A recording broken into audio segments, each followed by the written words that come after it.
Abra, ano masasabi mo doon, pare? Tama. Sa tatlo. Ano niyo, pare? Alam mo, Osang, Oy. ang galing mo. Ano, kiss? Sige, Osang, pwedeng pahalik? Mahilig kasi sa cartoon, sakto kamukha mo yung asawa ni Shrek. Ito lang message ko sa inyong tatlo, hindi kami marunong mag-flip top.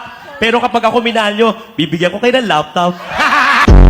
Bakit? Lalaki kayo, bakla kami, wala kayong magagawa. Kaya namin maglagay, kaya namin mga babae. Dubidap-tap.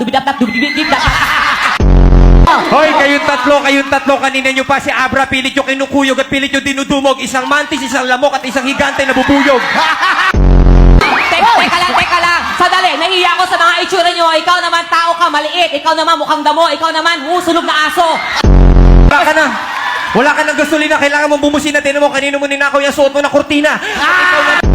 Nagpapasikat pa sa Wawa Willy, kala mo kung sinong kawili-wili, pero pag tinaas mo naman yung kita-kita yung buhok sa kilikili. Sandali! Ito lang masasabi sa inyong tatlo. Mga bakla kami, pero kami inasa ng pamilya namin. Hindi niya alam na bakla nga ako kasi pag nalaman ng tatay ko, sa kanya to.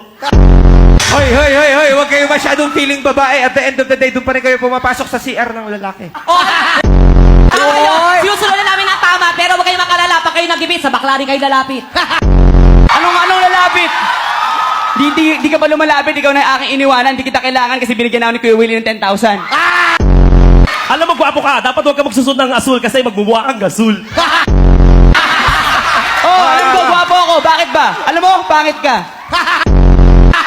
Ano, pangalan mo Osang pero real name mo ay Jeff. Ano ba yung suot mo? Sapatos o pang suporta sa ref?